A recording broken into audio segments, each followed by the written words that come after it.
Thanks for being here. Subscribe to Cheating Stories Best, so you don't miss new stories. Some people had a great party and some people had a party of despair, but who did? Today's story will tell us about a similar story. Enjoy the show!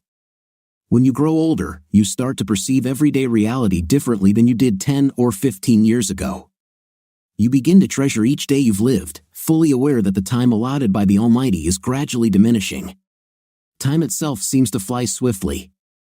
In childhood, it stretched out slowly, and every summer felt like a lifetime.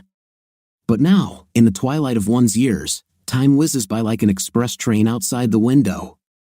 Indeed, our lives can be compared to a train journey. Upon birth, you find your place in a carriage. The train starts moving slowly at first, then gains speed, and eventually, it's racing. The scenery outside changes, people come and go from the carriage. Some stay for a long time, while others disembark at their stations. Some are lucky, and their fellow travelers accompany them to the final stop. I am now 63 years old, and my train has already passed the second-to-last station, rapidly approaching the terminus. What can you do? Involuntarily, at my age, you become a philosopher. I was fortunate with my fellow passengers. I met Paulina, my wife, at a restaurant where I went with my friend. Paulina was with another guy at the time and didn't pay much attention to me initially. I don't remember what we were celebrating that night, but going home alone was not an option, so I recruited my neighbor from the stairwell. At that time, I was a third-year student at the Engineering Institute, while Paulina had just finished school. The evening passed quickly, and we all dispersed to our respective homes or friends' places. But the beautiful blonde had found a place in my heart. Fate cannot be fooled. We met Paulina again some time later, and eventually, we became a couple.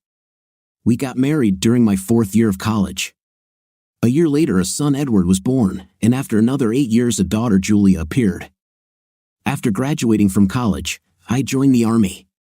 2 years later, I applied for an extension and continued to serve. Military service didn't bother me. I made progress and rapidly climbed the career ladder. I served in various places, the Middle East, Germany, Africa, and eventually, I completed my service in the Odessa region. I reached the rank of colonel and was honorably discharged from my position as the Army's chief of intelligence. I adapted quickly to civilian life. My initial profession was in demand, and I started working in manufacturing. Within 3 years, I became the chief mechanic, and 2 years later, I became the chief engineer at the techno device factory. My experience in leadership roles didn't go to waste. Until recently, I continued working at the factory, while Paulina worked at the regional hospital. She, too, had advanced in her career and held the position of the head nurse. Our children grew up.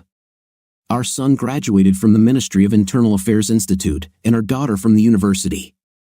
They started their own families. By this time, I had reached retirement age and finally retired. Paulina, on the other hand, continued to work even though she was already eligible for retirement. I must say I was lucky with my wife in every sense. She was one of those women who age very slowly. In her years, she looked significantly younger than her age, and men still cast admiring glances her way. She always dressed tastefully with minimal makeup. A stylish haircut, enticing curves, everything that makes a woman attractive to the opposite intim. I won't say I fared worse. But men age faster. The service, injuries, and other factors took their toll. All of this didn't make us any better or younger. But I couldn't be called a withered stump either. Out of habit from my Army days, I woke up early, went for a run, did some calisthenics, as much as I could manage. I may have put on a little weight, but overall, I still had a decent appearance. Additionally, I played the guitar and accordion quite well. What else did I need to feel happy? Having lived with one woman for so many years, I had no doubts that I would spend my whole life with her. Throughout our life together, there was no one better for me than her. I looked at other women, of course. A man is a man, after all. But I never strayed. My conscience is clear. Yes, there were times when I came home drunk, the service dictated its rules.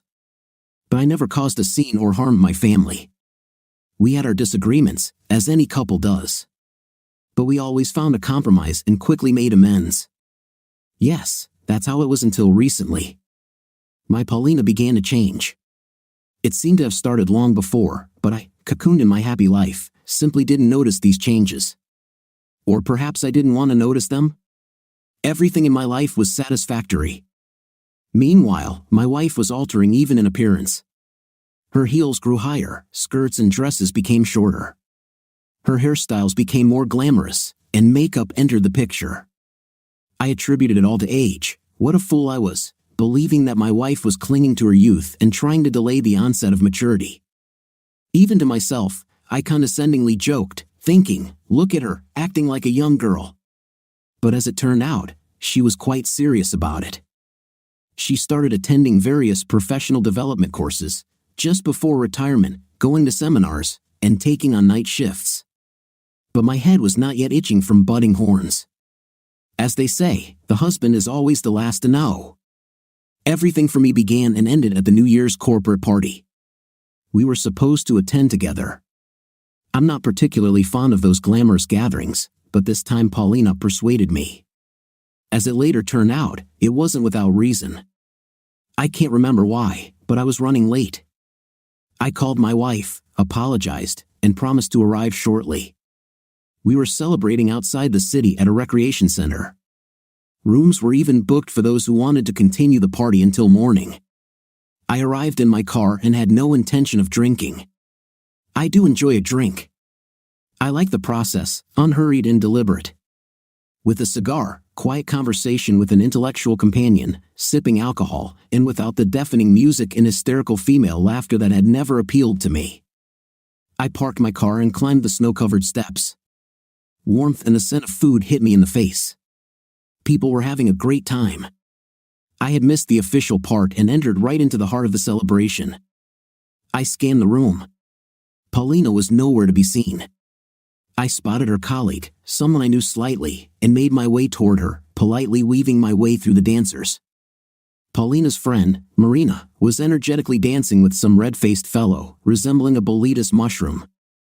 I stood to the side, not to interrupt, and when their lively dance ended, I gently touched the woman on the shoulder. "Hello. Where's Paulina?" I asked very politely. "I'm running late, and I can't seem to find her." I noticed Marina's eyes darting around nervously. She was desperately searching for an answer to my question. Finally, she produced an answer. "She was just here." "Maybe she went to the ladies' room?" Marina was clearly lying, and quite clumsily. I tensed up. Something was amiss here. And this amiss applied entirely to my wife. I turned away without listening to Marina further and headed toward the exit. Fate seemed to be guiding me in the right direction. Leaving the noisy hall behind, I ascended to the second floor and slowly walked down the corridor. I had never been to this recreation center and had no idea how things were arranged here, so I walked wherever my eyes took me. "Sir, are you looking for someone?" A young woman in a white apron, likely a staff member, asked as she held a stack of towels. "I'm looking for my wife." "I'm running a bit late," I replied with a polite smile. "I was away for about half an hour, but I think someone is in room 204, the corridor attendant said, smiling and nodding toward the occupied room. "May I take a look?" I asked. The woman shrugged. "Go ahead." I approached the designated room and cautiously turned the handle. The door yielded, and I slipped inside, trying not to make any noise. Sounds were coming from the room.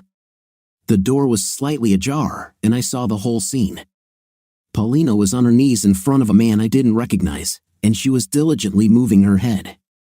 The stranger tilted his head back, closing his eyes, surrendering entirely to the pleasure he was receiving. They were both dressed, except for the man's lower trousers, which he was holding up with one hand. They were so engrossed in their activity that they didn't notice anything around them. I stood there like a statue, not doing anything. 20 years ago, I might have reacted with anger and thrown them both out of the window without a second thought, no need for words. But now, all I felt was a deep sense of shame and disgust. I was ashamed of my wife, whom I had loved all my life, and who was betraying me in cold blood and cynicism. At her age to be on her knees. I banged on the door with a deliberate loud bang. The last thing I saw was the man frantically tugging at his fly and pinning his dignity. I heard him sound in pain. I left the room and walked quickly down the hall. The fact that I was no longer married was clear, but I could not calculate my further actions. One thing I knew for sure, I had to get out of here. I was afraid that in anger I could make a mess of things. Paulina, smacking her lips, stood before my eyes. I couldn't even find the words to call her names. Everything I knew was too weak a characterization for my ex-wife. I went back to the hall and sat down at the first table I could find. My legs wouldn't hold up. I decided to recover a little and leave. A few minutes later, Paulina's lover came into the hall. He wrinkled with pain and landed not far from me. I am not an infantile institute girl, and I have more than one extreme situation under my belt. Gradually, my body began to withdraw. Little by little, my head was clearing up. I accepted the situation and began to calculate options for behavior. There was a desire to smash his face, but I dismissed that thought. Nothing would change from the fact that I was going to smash his scoreboard. They'll call the police and send me to jail, and they'll gloat. Well, maybe I'll take my breath away. That's all. It was difficult for me to understand Pauline's behavior and her reaction to the fight. But usually wives are always on the side of lovers. That they were lovers, I had no doubt. There was another important factor. Paulina did everything voluntarily. It's not constructive to have a showdown with Pauline for the public's amusement. All sympathy would be on the poor woman's side. So she got a little naughty. Who doesn't? At that moment, Pauline appeared in the hall. She absent-mindedly looked around the room. Marina immediately jumped up to her. She grabbed her by the elbow and something with heat began to say in her ear. Paulina saw me. She hesitantly moved in my direction, but I stood up and walked to the exit. That's okay, her lover will give her a ride home, or wherever they want her to go. Having thrown on my coat, I descended the stairs and settled behind the wheel. I started the engine and pulled out of the parking lot. Paulina rushed onto the porch and began to shout something. But the engine was roaring and the windows were closed. So, the woman was yelling in vain. I hadn't even exited the base's gates when my mobile phone came to life. My beloved lit up on the screen. I felt like throwing up. I declined the call, but Paulina continued to call again and again. Finally, I simply turned off the phone. I didn't want to go home and stop to spend the night at a roadside motel. Just the thought of seeing her with her painted lips made me nauseous. No more confrontations. What's done is done. I didn't know how much time the Lord had left for me, but I was determined to spend it without Paulina. No compromises. She had willingly done it all, and from what I could see, with youthful enthusiasm. I didn't want to waste my remaining years on this mess. I tried to reassure myself. You're not the first, you won't be the last. I'll get through somehow. The kids are grown up. Grandchildren? Well, let them figure that out for themselves. One thing was both amusing and embarrassing. At such a mature age, your wife cheats on you. Who could I tell, lest I become a laughingstock? I arrived home in the morning. Paulina was busy in the kitchen, but upon hearing me, she came out into the hallway. Vitalik, have you gone mad? Where have you been? I was worried sick. I got the kids up, called the police, and the morgues. What happened? Why did you run off in front of my colleagues? Paulina bombarded me with so many questions that, for some reason, it made me laugh. It seemed she had no idea that I had seen her playing the flute with a stranger. And all I had seen were her lips. Our boss, Arthur, really wanted to meet you. And you ran away. A respectable man, and you're acting like a kid. Has the reins slipped from your hands? Paulina persisted. Aren't you ashamed? Yes, the best defense is a good offense. Honestly, I felt like punching her lying mouth to shut it forever. But I held back. I was curious about what would happen next. I pushed Paulina aside, walked into the kitchen, and poured myself some coffee. I looked out of the window. The day promised to be sunny. The city was slowly waking up from its nightly slumber. The lights and colorful garlands were being extinguished, gathering strength for New Year's Eve. The streets filled with perpetually rushing cars. The last day of the old year was beginning. "Are you even listening to me?" Paulina's voice brought me back to reality. "I want to invite him to our New Year's celebration." "Who is him?" I asked, not understanding. "Our boss. His wife passed away 6 months ago, and he's alone now. Let him welcome the new year with us." Paulina beamed like a brass samovar. "New Year's is a family holiday. We'll have children and grandchildren. Why on earth do we need your boss here?" I decided to tease her a bit. There couldn't possibly be any talk of celebrating the new year together. "Don't be selfish. He's going through a tough time right now, and he needs our support." Paulina couldn't calm down. "Why don't his kids invite him?" My phrase sounded ambiguous. Suddenly, I understood. Her lover was none other than the head doctor, Arthur. What a scoundrel. She had no shame, bringing him into my home like this. She wasn't afraid of me or the children. What if the kids know about her adventures? My heart sank at the thought. Weren't those my kids? After what I had seen, I had legitimate doubts. Maybe she had been fooling around behind my back all her life. This thought made me feel sick. In the morning, my son Edward called a meeting. The subordinates were sluggishly reporting on completed cases, hovering in their thoughts somewhere far away from the chief's office. Edward took off his glasses and looked at Major Dikovicny with his myopic eyes. "What do we have on unidentified corpses?" "We have information on all but the November one, Comrade Colonel," the major reported cheerfully. "Well, the one from the accident on the Ring Road, without documents. Everything was burned in the accident, the gas tank exploded. The body was badly burned, except for the ring, there's no sign of him. It's an expensive ring, platinum with a diamond. He must have been rich." "Igor." Edward looked at Captain Maximov sitting on his right. "No one contacted you about a missing person?" "From the moment of the accident until today, no one. Maybe he was a stranger and got into the car by accident?" Maximov lowered his eyes, as if he thought he had something to do with the accident. "I see, everyone's thoughts are on the upcoming New Year's Eve. Well, we'll get together after the weekend.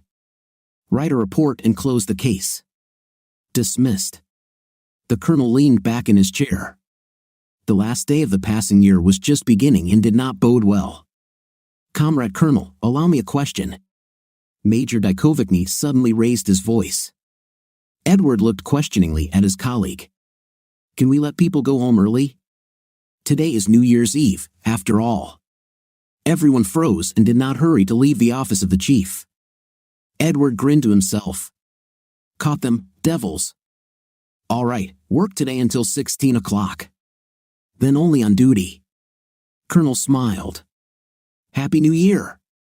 He sat for a while, gathering his thoughts. Then he dialed his home number. His wife answered at once. "Nora, what time did my mother invite us?" He patted the pockets of his tunic in search of cigarettes. "As usual, at 9 o'clock in the evening. She asked us to bring mineral water and a cake." Nora was doing something in the kitchen, and Edward could hear the clinking of dishes. "I dropped off the cake yesterday, didn't I?" He was surprised. "Why the second one?" "There will be someone else there besides us," answered his wife. "I wonder who?" Edward's mood finally soured. Usually only the closest people gathered for New Year's Eve. His father and his mother, he and his wife, and his sister and her husband. Who else was invited? And why? Okay. I'll be there after 4 o'clock. I'll buy everything, bye." The colonel's out. Usually at these gatherings he and his father talked about various topics. They couldn't see each other much in everyday life. Work sucked them in. But on New Year's Eve, when everyone, tired of the fun, went to bed, he and his father talked until the morning.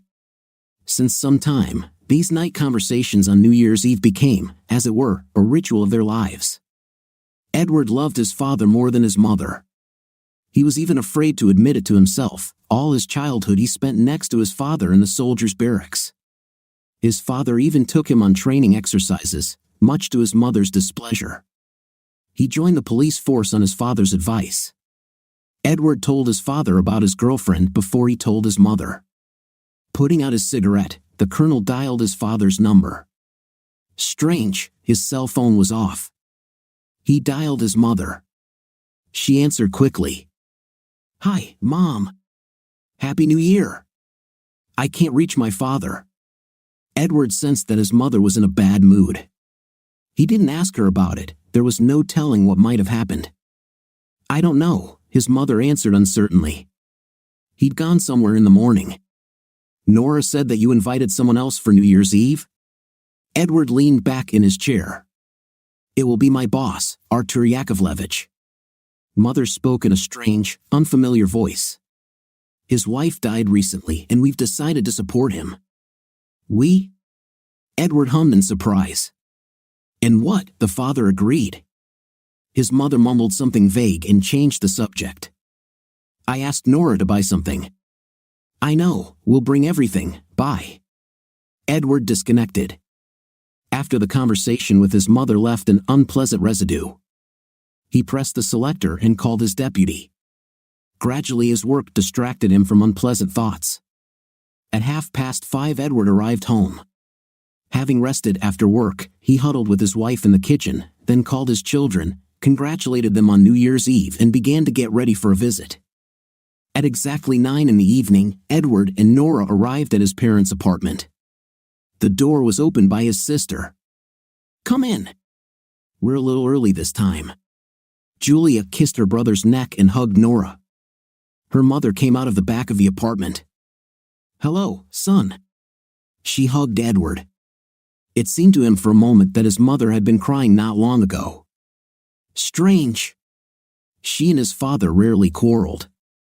"I don't see Daddy," Edward said in a deliberately cheerful voice, trying to see his father's silhouette in the depths of the hallway. He will be here later," stuttered the mother. "Come in." Nora and Julia went into the kitchen, while Edward entered the living room and stopped in surprise at the doorway. At the New Year's table, where his father usually sat, there was an unfamiliar man. For a while, they silently stared at each other. "Meet my son, this is Artur Yakovlevich." "Arthur, meet my eldest son, Edward," his mother said in an overly sweet voice. Edward looked around. He had never seen his mother like this before. The man stood up and extended his hand. The women and Julia's husband, Dima, entered the room. Everyone started taking their seats at the table. Edward initially thought that Artur Yakovlevich would move from his father's place, but he remained at the head of the table. "Arthur, pour the drinks." "What does everyone want?" his mother chirped and began serving salad to the guest. "Mom, where's Dad, after all? Shouldn't we wait for him?" Edward asked with bewilderment, not understanding what was happening. "Are we not waiting for him? Dad should be coming," Julia declared loudly. "We'll start without him." Drinks were poured, and everyone picked up their glasses. "I propose a toast to our acquaintance." Artur Yakovlevich unexpectedly spoke up. Everyone drank, except Edward. He placed his glass on the table and looked intently at his mother. "Mom, what's going on? Where's Dad, and why is this man making the first toast?" Edward spoke slowly, enunciating each word. His mother blushed and, for some reason, glanced at her daughter. "We didn't want to tell you," Julia began, "but Dad had a fight with Mom, got angry, and left. We don't know where he is, and his phone is turned off." "Mom, is that true?"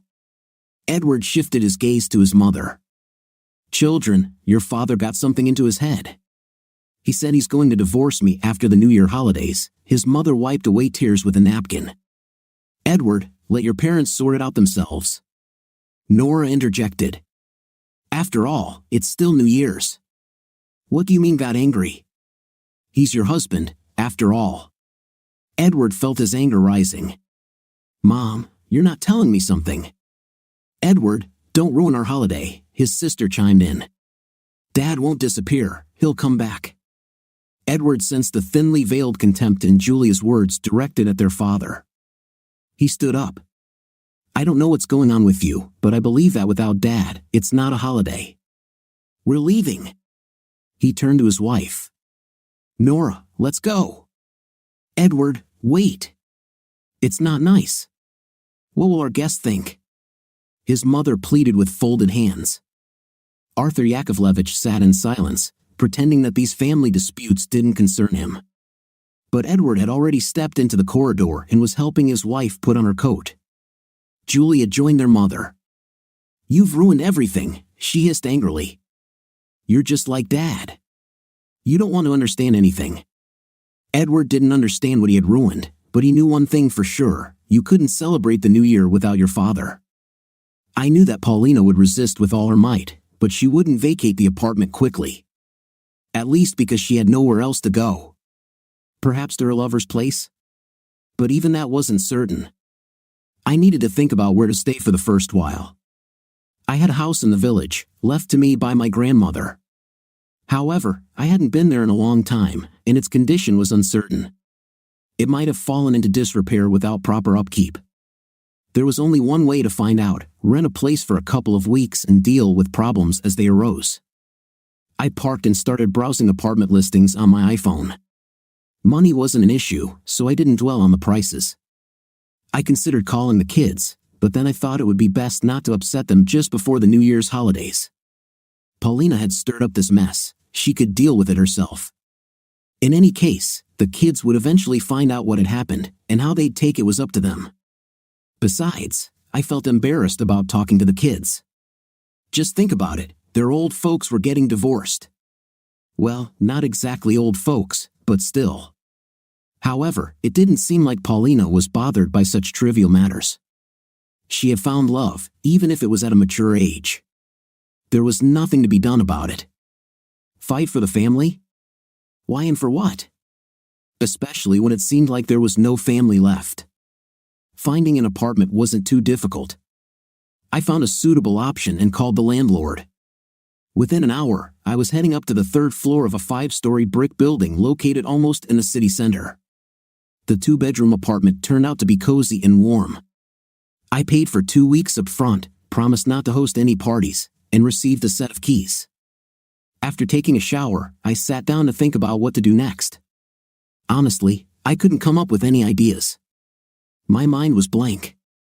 I spent some time just sitting in the apartment, and then decided I needed to occupy myself with something. After all, our problems usually arise from idleness. Maybe I should go to the village and check out Grandma's old house? A mischievous thought crossed my mind. Why not? There was nothing to do in the city, and the prospects for celebrating the new year were unclear. The phone was disconnected anyway, and they would probably find out about everything sooner or later. How they would take it was their business. And it wasn't the most dignified thing to deal with in my old age. Well, not exactly old age, but still. Although, it didn't seem like Paulina was too concerned about such matters. She had found love, even if it was at a mature age. There was nothing to be done about it. Should I fight for the family? Why and for what? Especially when it seemed like there was no family left. So, it was decided. I changed into winter camouflage, stopped by a store to buy some groceries for the road, and decided to grab a couple of bottles of vodka as well. You never know, they might come in handy. In the car, I had a good hunting knife made from a German bayonet from the war. Those old blades were well made, unlike modern bayonets. They were sturdy and reliable. I didn't have any other weapons, and what for, anyway? The village wasn't far, about 120 kilometers or so. I turned on the GPS, fueled up, and half an hour later, I was on the ring road. I drove along the highway, glancing around. The winter sun was shining brightly, but the approach of evening was palpable. Winter days were short, and it was already December, the gloomiest month of the year. Along the way, I picked up a hitchhiker. I usually didn't like giving rides to strangers, but today, after the morning's nerve-wracking encounter, I felt like exchanging a few words with someone. When I saw an old man by the side of the road, I braked and stopped. "Where are you headed?" I asked, rolling down the passenger side window. Just down the highway, about 5 kilometers to the junction, the old man replied in a surprisingly spry voice. I opened the door, inviting him in. We drove in silence for a while before the old man broke it. Are you going far? He asked. I'm going to Verbke. My grandmother used to live there. After she passed away, the house remained. I'm thinking of taking a look at it, I explained. I see. You're not familiar with the place, are you? The old man grinned. No, not really, I replied. Those aren't good lands, he warned. Keep an eye out.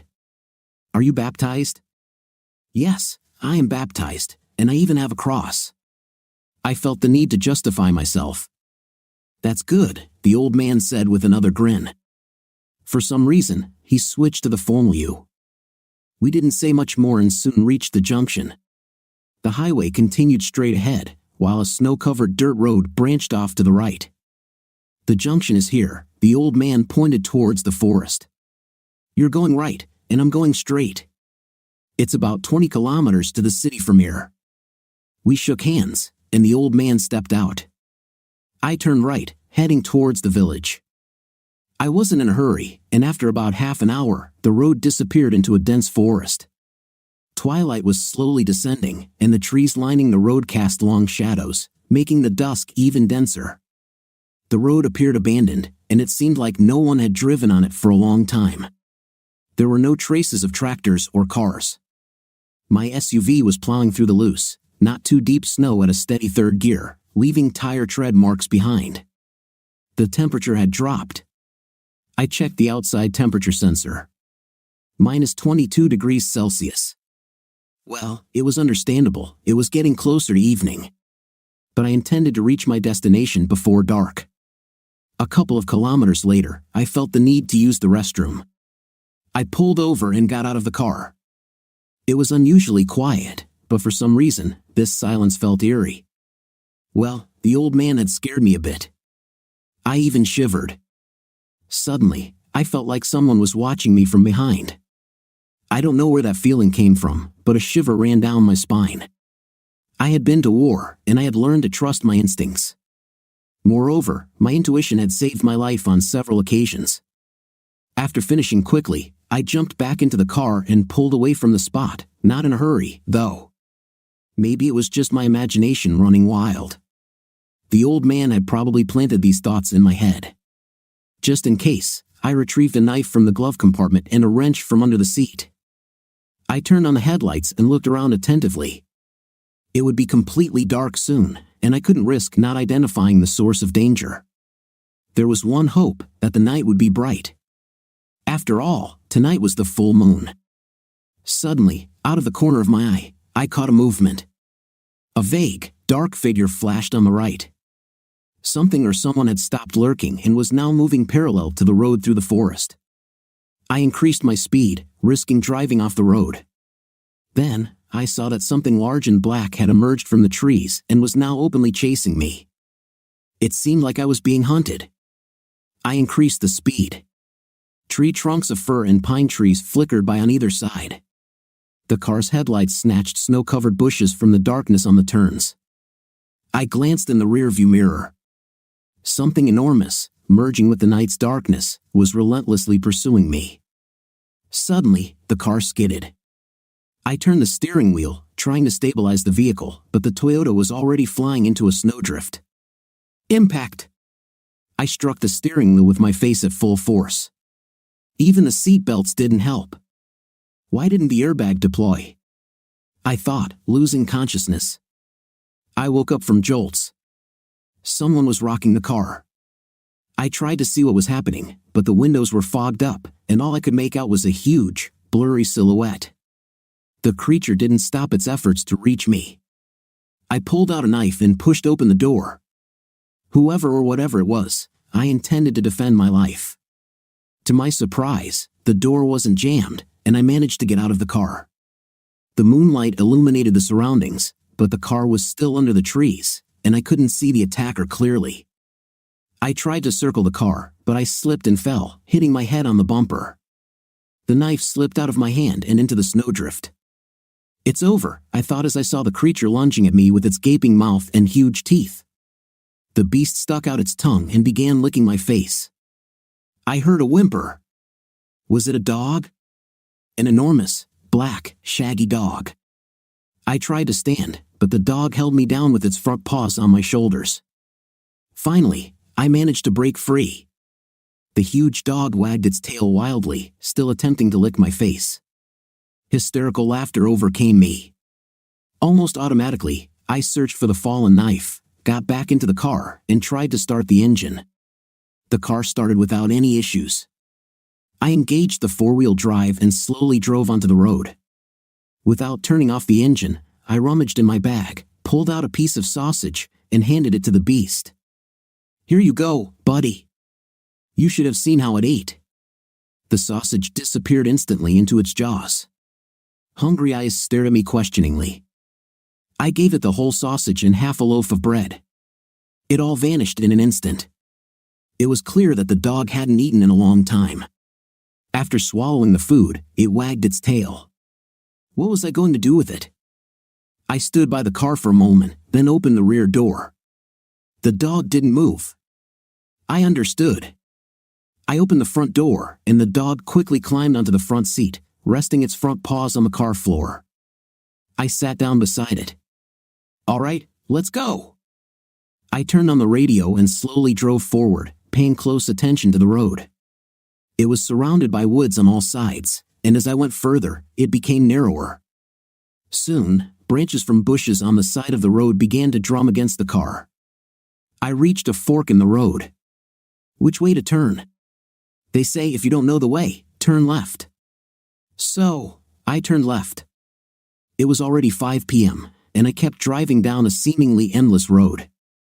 Another fork, I turned left again. Almost on autopilot. It seemed like the forest was thinning out. Indeed, on both sides of the road, there were snow-covered fields or gardens. The headlights revealed twisted houses in the darkness. It looked like a village. Had I arrived? Soon, I was driving down a snow-covered village street. Dark, snow-covered ruins stood around me. No lights in the windows. It seemed like nobody lived here anymore. One of those dead villages. Suddenly, my car's engine sputtered and then completely died. The radio went silent too. I turned off the lights, fearing I might drain the battery, and grabbed a flashlight, zipped up my jacket, and got out of the car. It was pitch dark all around. Only vague outlines of houses ahead. Utter silence. No barking dogs, no human chatter, none of the sounds typical of a live village in the evening. Not a single lit window. I turned on my phone. No signal. Who would have doubted it? Just as expected. Wilderness. Then I saw a glimmer of light in the farthest hut, almost at the edge of the forest. I stopped. Could it be that someone lives in my grandmother's house? I released the dog. It approached the door and waited expectantly. I noticed the porch covered in snow. Smoke was coming from the chimney. It had to be someone's home, after all. I knocked on the door. After a minute, a bolt was thrown, and the door creaked open. In front of me stood an elderly man in a wolfskin vest, worn over a red checkered shirt. Without showing any surprise at my appearance, he made an inviting gesture. Come on in, don't freeze outside. I let the dog in, closed the door behind me, and stepped inside. An old table pushed against the wall. On it, a kerosene lamp with a burning wick. In the dim light, I saw an old man sitting by the stove, tossing a few logs into the fire. It seemed like he could be the brother of my fellow traveler, they looked so similar. Take a seat, don't stand there.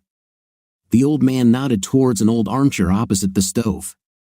Would you like some tea? I nodded. The man walked over to the table, poured a thick, hot tea from a sooty aluminum kettle into a chipped porcelain cup, and handed it to me. From herbs, aromatic. He extended a full cup to me. I took a sip. It was slightly sweet with a hint of tang, warming my esophagus and stomach. The dog lay down on the floor not far from the stove and rested its head on its paws. I have some food in my car, maybe I should go get it? I tried to stand up. Don't worry about it. We've had enough tea. The old man poked the logs with a poker, and a shower of sparks shot up into the stove's vault. We'll feed your dog as well. I felt so comfortable, as if I had spent half my life in that house. With every sip of tea, my fatigue seemed to fade away, and my worries evaporated somewhere. Everything around me became familiar and homely. Well, have you warmed up? The old man sat down on a stool opposite me.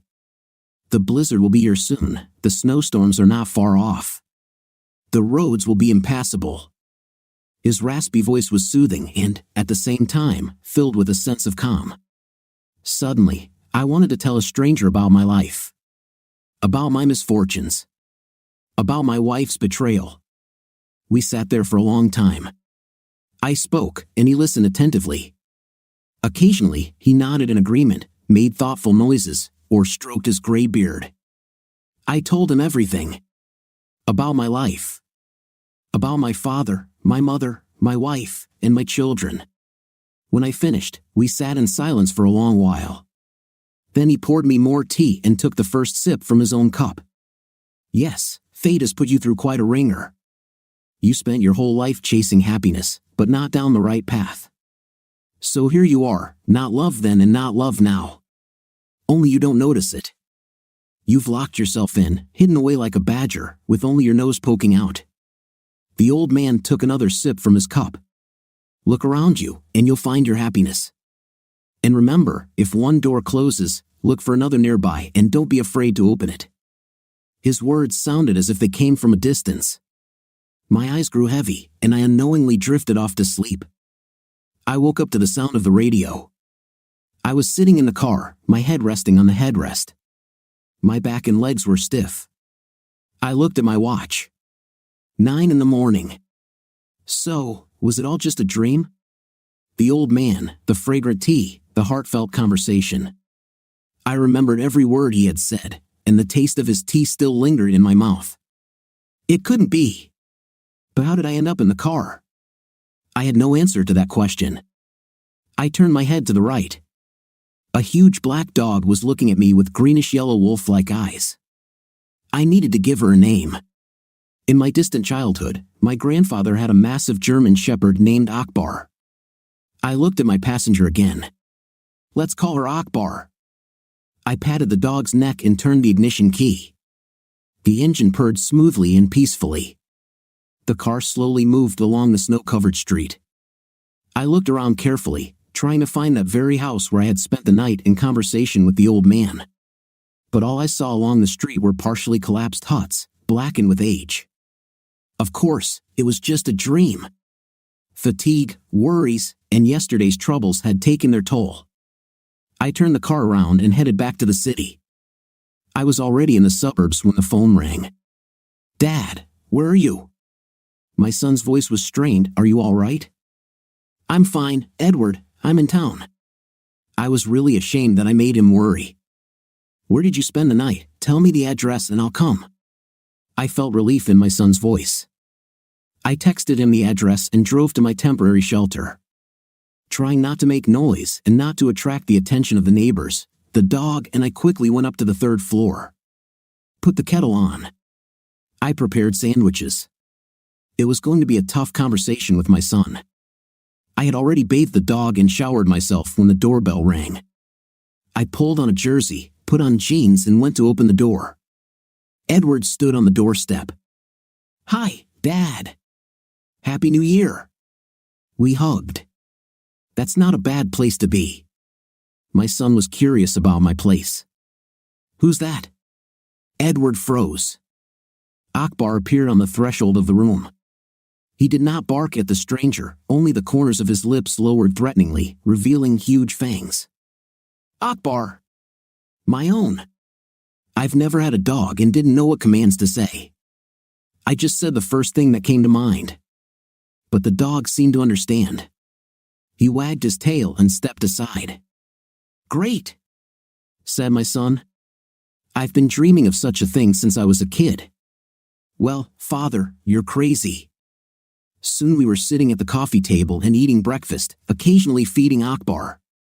Dad, What happened between you and Mom? Edward finally asked.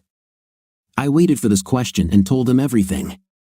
What to hide? It wasn't me who pleased Artur Yakovlevich with a prolonged blowjob. Edward was silent for a long time. It was hard for him to hear such things about his mother. I sat without disturbing my son. I understood his condition perfectly well. The person he idolized, his mother, turned out to be a traitor. His heart was breaking. But he must make his own decision. Edward, I began. Practically nothing has changed for you. She will still be your mother. After all, it's my problems with her. Everyone has the right to happiness, even the kind your mother chose. I must talk to her. Edward stood up. I want to clarify everything to the very end. The sun left. I sat for a while longer and decided to sleep. Today is a day off, so I will be able to file for divorce only tomorrow. I was awakened by a phone call. It was Paulina. Well, I'll have to pick up the phone. I can't hide forever. Vitalik. Paulina's voice was vibrating with emotion. We need to talk. Do not be a boy. The situation needs to be clarified. I had Edward. What did you say to him? Are you trying to break up my son and me? Come home. Stop running. Paulina hung up. She's right, something has to be done. This can't go on much longer. I don't have much time to waste on someone who is essentially a stranger to me. When I entered the apartment, I immediately realized that Paulina was not alone. Julia's fur coat and someone's cashmere coat were hanging on the rack. Could it be that Paulina brought her lover home? My heart clenched, but instead of pain, a cold rage started to build inside me. Fine, let's see how things unfold. Paulina came out into the corridor. You're just in time. Come in, we'll have dinner. She looked at me expectantly, obviously waiting for my reaction to her guest's presence. Without saying anything, I walked into the room. Sitting on my favorite couch was a familiar figure who grinned impudently and looked at me. Meet Vitalik, this is Artur Yakovlevich. Arthur, meet Vitalik, my husband. Paulina announced obsequiously. The man stood up and extended his hand to me. I put my hands in my pockets to keep them from trembling. Arthur stood there with his hand outstretched for a while, then shrugged and sat down. Julia entered the room. Hello. Are you worn out? She looked at me contemptuously, as if I were covered in filth. I noticed that she didn't call me Dad. She spoke to me not as a father, but as a stranger. I stared at Paulina intently, and my wife averted her gaze. Could it be that my worst fears were coming true? I took a seat. Let's have dinner. Paulina hurriedly said. Let's get to the point. I didn't come here to eat. You said we were going to have a conversation between us, but you've assembled a whole Congress. I was getting tired of this charade. This conversation concerns all of us, Vitalik, Arthur unexpectedly interjected. It's not as simple as you think. Vitalik, calm down and listen, Paulina pleaded. I've known Arthur for almost 30 years. We were friends even before I met you. Fate separated us, and we met again when I was already married, Paulina began. She hesitated for a moment. It's very difficult for me to talk about this, but Julia is his daughter. Tears welled up in Paulina's eyes. I was already working at the hospital when Arthur was appointed chief physician. He helped me, and I became the head nurse. He always supported me. But I got tired of living a double life. I wanted to tell you everything, Paulina hesitated again. But I don't want to lose you. We've been together for over 40 years, and you've become like family to me. But I can't sever ties with Arthur either, especially since we have a daughter together. Vitalik, let's act constructively. Nothing will change in our relationship. I still love you the same way.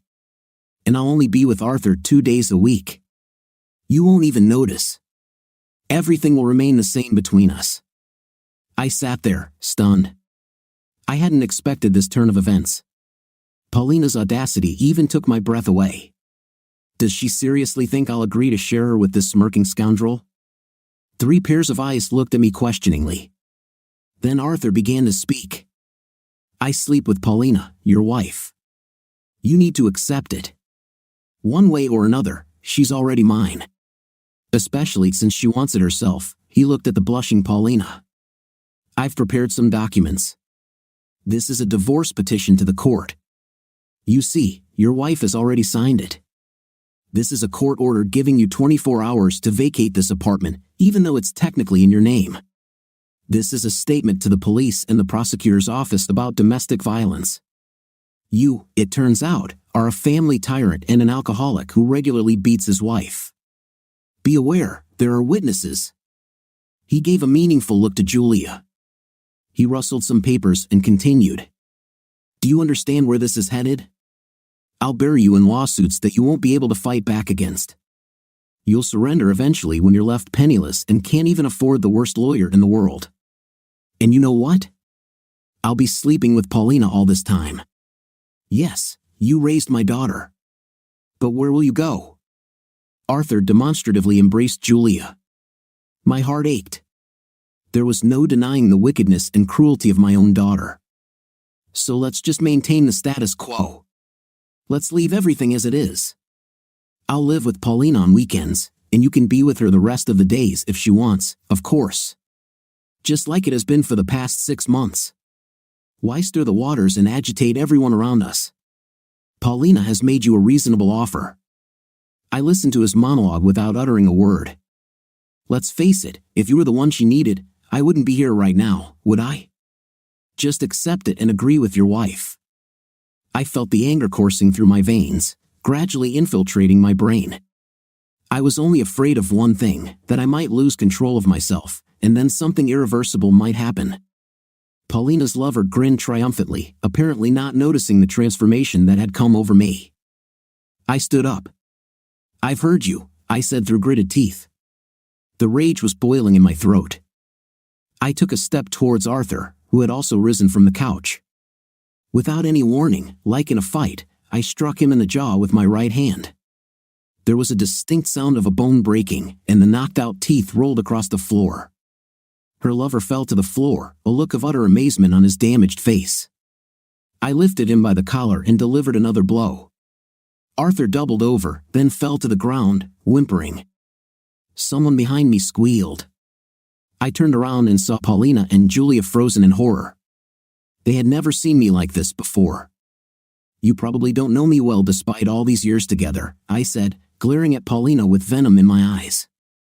"I'll never share my woman with a stupid idiot who thinks he's the lord of the world just because he once mistook 2 cherries for steel balls. Maybe you'll want to call the police? Go ahead. They might arrest me. Or maybe not. Perhaps they'll release me on bail. Then we'll have another conversation. But with much graver consequences." I continued to stare at Paulina with a snake-like gaze. "You should be prepared for anything when you sleep with another man's wife," I added, kicking Arthur on the floor. "I'll be back tomorrow, and God forbid I find you here." I stepped over the fallen lover on the floor and left the apartment. The only thing I regretted was that I hadn't crushed his balls. I drove down the dimly lit street. I was starting to let go, but the rage was still in my throat. I don't know, maybe I shouldn't have banged up my wife's lover. He told me the truth. If you were the one she wanted, I wouldn't be here right now. According to him, I'm not what my wife needed. I wonder how long. Judging by the daughter they have in common, it's been 30 years. Julia. I loved her as much as my son. And now this. Not my daughter. How quickly she changed her shoes. I remembered her cold, indifferent eyes full of unconcealed contempt speech. Well, a little easier from the fact that Edward is my son. Although, anything can happen. I won't be surprised at anything. It was snowing. The road was quickly powdered, and I slowed down so that the car wouldn't skid. Suddenly, out of the corner of my eye, I saw a hunched figure rush under the wheels of my car from the snowdrift on the right. I sharply pressed the brake pedal, simultaneously turning the steering wheel. The car spun around, and its left side hit a snowdrift over the curb. The engine stalled. I sat still for a while, wondering what had happened. There was no impact, so I didn't hit anyone. That's all I needed right now. I opened the door and pulled myself between the car and the snowdrift. There was a woman lying in the roadway. Her bare feet were sticking out from under her coat, wearing men's shoes. A sportswoman? In such a frost with bare feet. I had a bad thought. I helped the woman up. "Are you all right? Are you hurt anywhere?" I tried to look into her eyes. "Let me take you to the hospital." The woman twitched weakly and tried to pull herself out of my arms. "There's nothing wrong with me. Let me go." Only now I realized that she was quite young and pretty, but not well groomed. Messy hair, scared eyes. It looked like she'd run away from someone and that someone was chasing her. As if to confirm my thoughts, a man shouted at me. "Anya! Where are you? You better come back." I saw a big carcass climbing over the snowdrift. "Ah, there you are. You got a boyfriend already?" A man in his 30s, sliding his soles on the ice covered with snow, briskly headed in my direction. "Now I'm going to beat you, you freaks." Looks like the guy didn't have enough words to express his indignation at his woman's behavior. Not enough vocabulary. The woman shrieked and broke away from me and tried to run away, but slipped and fell on the road. The man was almost to me. He hadn't yet decided who to start reprisals with. He stopped for a moment and rushed to the fallen woman. It's the worst thing in the world to get involved in someone else's family disputes. I didn't want to be the last one in this quarrel, so I shrugged my shoulders and went to the car. Behind me I heard a thud and a woman's sounds. I turned around. The unknown Anya was lying on the ice, picking up her knees and covering her face with her hands. The man was kicking her puny body with all his might. The woman didn't scream, only sound long, hoarse sounds. I came back and pushed the man away. "Stop it! You'll kill her, you fool." The guy turned back to me. "Ah, lover boy." He punched me in the nose. I felt blood running down my lips. The Terminator decided to build on his success, and I saw another spit flying towards my face. I batted my hand away and hit his forehead with my open palm, not hard. The man froze for a moment, then fell soundlessly onto his back and fell silent. I helped the woman up. "Should we go to the hospital?" I asked again, supporting her under my arm. "No, don't." The woman took a couple of steps and fell. I barely had time to pick her up. I carried her in my arms to the emergency room of the hospital and handed her over to the doctors. I told the doctor on duty what happened, but I guess he didn't believe me. I left my cell phone and left. Late at night, Edward called me. "Dad." I was talking to Mom. That guy, her Arthur, was with her. He was sitting next to her, and she was holding his hand. Can you imagine, holding his hand? She told me everything. About Julia not being your daughter, and that she's been sleeping with this Arthur for a long time. She said she loves you too and a lot of other stuff. She asked to talk to you and persuade you to leave things as they are. Then her sister came and said a lot of things too. Edward fell silent. "And what about you?" I didn't want to push him towards any decision. He had to decide for himself. I don't have a mother and sister anymore. I don't want to see or hear from them again. It seemed like Edward even choked up. "Rest, I'll call you tomorrow." The next day, I was awakened by the doorbell. Rubbing my eyes, I went to the door and turned the key. "Vitalik Zaretsky?" A young police sergeant stared at me sternly. "Yes, what happened?" I asked. "Take your identification documents with you and come with us," the sergeant said, holding the door with his hand. It seemed I hadn't managed to convince Arthur that my intentions were serious. I dialed a familiar number. A woman, probably a receptionist, answered. "Hello. May I speak to Dmitry Dmitrievich?" "This is Zaretsky calling," I said, holding the phone with my shoulder while putting on jeans. "I'm sorry. He's in a meeting right now.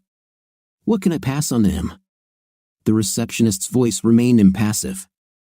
"Tell him I've been detained by the police." "All right, I'll relay the message." The woman disconnected. "The investigator is currently busy. You'll have to wait," the sleepy lieutenant nodded to his assistant. "Please follow me," the grumpy sergeant led me. The door to the cell closed behind me with a clang. I sat down on a bench bolted to the floor, leaned against the wall, and closed my eyes. I didn't know how long the proceedings would take. However, as soon as something was resolved in my fate, I would immediately file for a divorce. I'd transfer the apartment to my eldest grandson and leave the city. I had enough money to get by for the time being. As for the future, I thought about Akbar. Edward would take care of him. I drifted off without realizing it. I woke up when the door to the cell slammed shut. The same stern sergeant escorted me to the investigator. "What's your relationship with Anya Galikova?" the investigator asked without looking up from the pile of papers. "Who is she?" I inquired. "Yesterday evening, you brought her to the city hospital's emergency room with moderately severe bodily injuries." The investigator finally raised his eyes to me. I realized that he was referring to the woman I had taken to the hospital. "The attending doctor called the police and provided us with your information and phone number, suspecting their involvement in assaulting this woman. When it seems like something is wrong, they call the police," I smirked. It was a relief to know it wasn't Arthur. That was a good thing. I found the woman injured on the road. She was beaten up badly, so I drove her to the hospital. "What does she say?" "Nothing yet. She underwent surgery, and she's still asleep after the anesthesia." The investigator rearranged some papers. "A broken rib punctured her lung." I shrugged. "So, am I supposed to sit here until she wakes up?" I asked irritably. "You'll have to. We need to get to the bottom of this." The investigator pressed a button, summoning the guard. At that moment, the phone on the desk rang. The major listened to someone's report for a long time, occasionally glancing at me. Then he carefully hung up the phone. The victim came to her senses. The previous day she had been beaten by her roommate. She tried to run away from him, but he caught her and continued to torture her. "You got here just in time." I have no complaints. The guard escorted me to the guardroom and I got my property. But no sooner had I signed for it than the door slammed behind me and a familiar, superior voice said irritably, "Call the head of the department. Quickly." I turned around and saw Police General Belov himself. A nervous lieutenant colonel popped up from somewhere.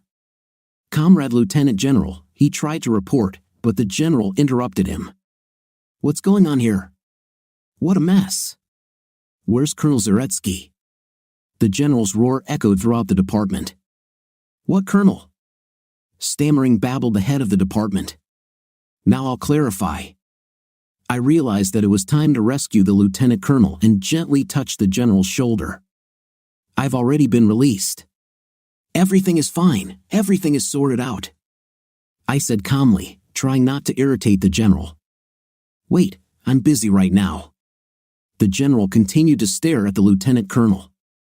Then he turned sharply to me. "Is that you? Have you been released?" In the voice of the head of the department was genuine surprise. "I told you, everything has been sorted out. Don't scare the good people." I smiled. "How about some tea?" caused the voice of the head of the department. By lunchtime I was home. I was met by a happy Akbar. After meeting with General Belov, my former subordinate, my mood had improved. I didn't want to eat. The head of the department treated us not only to tea, but also to sandwiches with caviar and sausage. Of course he did. It is not every day that the head of the regional police department comes to visit. The lieutenant colonel offered us some cognac as well. The general drank, and I politely declined. There were other things to do. Edward didn't know anything about my detention. That's good. He didn't need any more trouble. I could rely on my connections for now. After feeding Akbar, I went to the courthouse. I wrote a divorce petition, handed it over to the clerk's office, and, after a few words with the clerk, went outside. 5 o'clock in the evening. Suddenly I remembered the woman who had been beaten up. I wondered how she was doing. I stopped by the supermarket, bought some fruit, a good sausage, bread, and a couple of juice packets. Half an hour later I was at the hospital. I remembered the victim's name, Galikova. At the information desk I found out which room she was in and, having put on a robe, I went to the elevators. Suddenly Paulina jumped out from around the corner.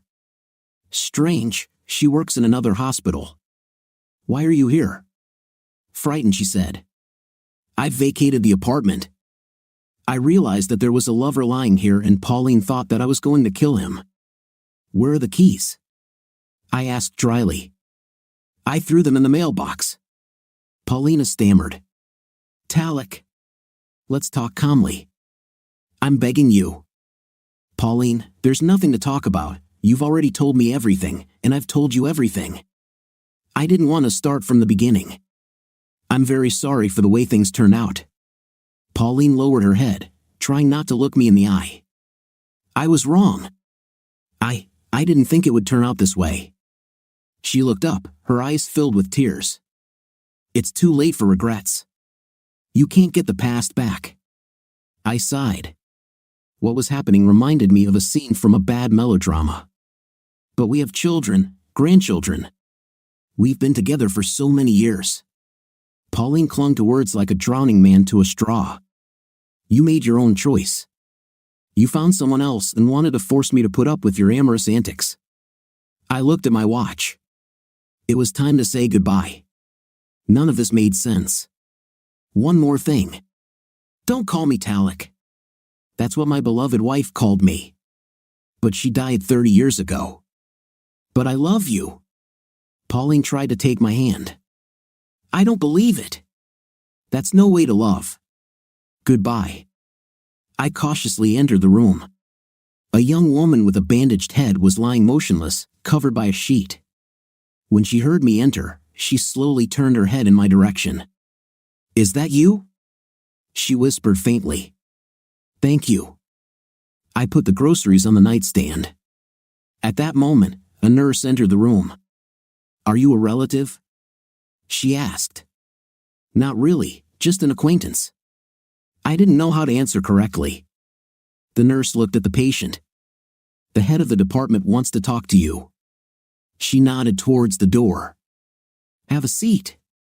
A handsome man in an unbuttoned robe nodded me to a chair. We've done everything we can, but the patient needs another lung operation. The sooner the better. So what's the deal? Do it. I shrugged. There are two problems. She has a very rare blood type and we don't have it right now. We called the blood transfusion station, but they don't have it either. We have to look in another area, and that takes time. The doctor turned over some paper. Second, he continued, the surgery itself costs money. Plus rehabilitation. How much? I asked. The man wrote the amount on a piece of calendar paper and turned to me. That's a lot. That's almost a third of my entire savings. I don't know this woman at all. I've seen her twice and not for a long time. What about her husband? We tried to contact him, but he's nowhere to be found. They're not even married, they just live together. So there's no point in expecting money from him. The doctor sighed. And the woman is young, she should live. I sat there thinking. Yes, I'm in trouble. No relatives? I'm sorry. She's from an orphanage. No parents, no relatives. What blood type do you need? I asked. The doctor told me. It's my blood type. Do you need a lot? I stood up. Do the operation, I'll pay all the expenses. 3 months passed. I periodically came to the hospital, helping to take care of the patient. The operation was successful, and the woman recovered quickly. A young body. I took Anya to the park in a chair. Then I helped her learn to walk again. Finally, the day came when she was discharged. Where can I take you? Do you have anyone close to you? The woman cried. It's understandable. She must have been dreading this day. Okay, let's go to my place. Okay. I took her few belongings and helped her to the car. I put her in a spare room of my large apartment. Soon Anna finally recovered and began to help me with the household chores. She even tried to get a job, but I held her back. Not now. Too little time had passed since the surgery. Akbar quickly made friends with my tenant and accompanied her on walks in the park. I was calm. With such a beau, she was not afraid of anyone now. So we lived like neighbors. Anna was 32 years old. She was good enough for me, except as a daughter. I had no plans for her and could not be. She lived and lived. Pauline lived with her daughter and still did not leave attempts to return to me. Even though we were already divorced, she would not marry her lover. I never spoke to my ex-daughter. She seemed to have cut me out of her life forever. Several times my son-in-law called and tried to apologize in a guilty voice. Edward and Nora often visited me. The grandchildren didn't forget.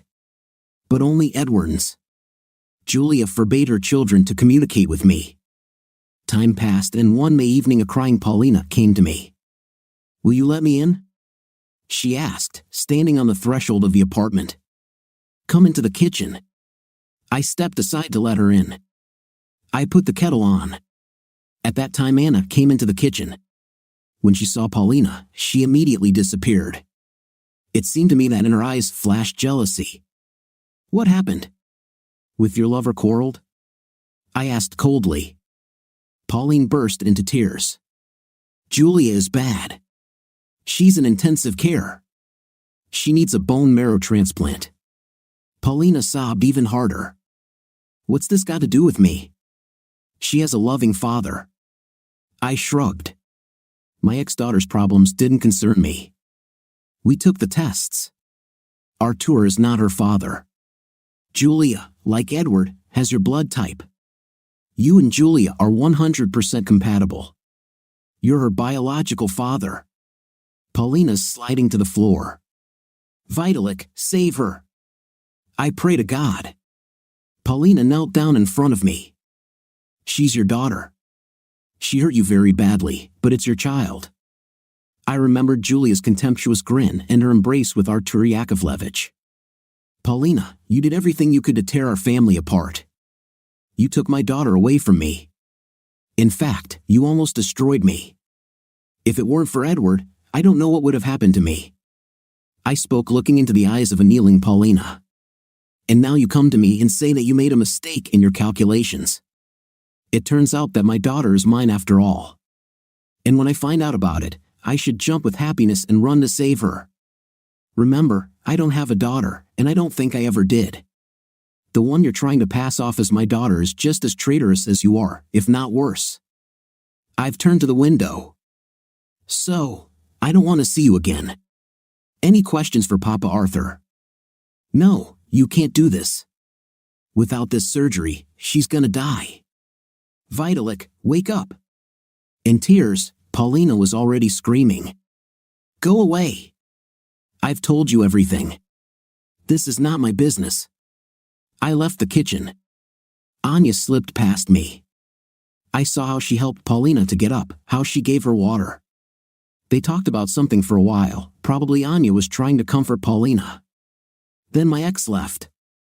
You know, I didn't abuse Pauline. I didn't take pleasure in killing her with words. I just told her what she wanted me to do by cheating on me with Arthur. The daughter is not mine. She has a father. Edward arrived in the evening. We sat in the kitchen for a long time. He told me about his sister. Her condition was very serious. If we don't operate soon, it could end very badly. "Daddy, I've been examined. For medical reasons, I can't be a donor. It's almost impossible to find another one." Edward sighed. I could see he felt sorry for his sister. But he didn't ask me for anything. After a pause, I said, "Edward, I'm going away for a couple weeks. Look after Anya and Akbar. I'll be far away and there will be no communication." Edward looked at me questioningly. I spread my hands. "Dmitry Dmitrievich asked me." Edward nodded understandingly. I carefully sat down in the driver's seat. My back still hurt, but it was tolerable. The doctors had warned me that my back would be sore for a long time after the operation. All the way home I pondered my next steps. My life was on pause. And I didn't know which way to go from here. I no longer had a family. Edward's on his own. But what about Anya? She has no one. How will she be without a place to live and without money? My cell phone rang. Paulina! What does she want again? I'm calling to tell you. You an idiot. Only a scoundrel would refuse to help his daughter. You're dead to me. Do you hear me? Arthur found a donor for Julie and she's already been operated on. And now you have to live with it. She hung up. I was even relieved. I was finally rid of the ballast. You're not going to tell them anything? Edward exclaimed indignantly. No. But why? You saved Julia's life. Edward even blushed with resentment for me. Paulina also managed to call him, and he immediately came to me. Edward, no matter what I say, she's my daughter. I never doubted it. Unlike her mother. I spoke with absolutely no emotion. So I did what a father should do. This has nothing to do with resentment. I'm asking you to keep this between us. Neither Paulina nor your sister must know anything. A month later, I exchanged the apartment. I gave the 2-room apartment to my grandson and the 1-room apartment to Anya. I opened a bank account in her name and put half my money in it. We are responsible for those we tame. Anya sobbed, saying goodbye to me. Probably she imagined her future life differently. But my conscience was clear. I did not promise her anything and did not give her any hopes. She is a young woman and will still find her happiness. True, lately I began to think of her more and more often. But nothing, loneliness and hard work cure the soul. I packed my belongings, took Akbar and left for an abandoned village. I had plans to repair my grandmother's house and settle forever in the wilderness, on the edge of a huge reserve. Another door was open, and I stepped boldly onto a new road. I never saw Paulina or Julie again. Their further life did not concern me. Pauline was seized with noble anger at her ex-husband. He thought he was the center of the earth. We did without him. Thanks to Arthur. If it hadn't been for his connections, things might have ended badly. But thank God, Julie is being discharged tomorrow. Another month of rehabilitation and my daughter will be on her feet. True, we had to pay good money for a donor. But health is worth money. Pauline was walking down the hospital corridor when she saw that the office of the head of the neurosis department was not locked. Apparently Nikolai Grigorievich had gone somewhere urgently that he even forgot to close the office. Paulina stopped and without thinking slipped inside. She knew where the case histories were kept, so she found the right folder almost immediately. She wanted to know the name of the donor who had made Julia survive. When she opened the folder and found the name of the man who had saved her daughter, she couldn't believe her eyes. She even blinked as many times as she could, thinking she was imagining it. Zaretsky Vitalik, father. Below it was written in blue ink gratuitously. Well, how's Julia? Chernetsky said they're discharging her tomorrow. Arthur met Paulina with a satisfied grin.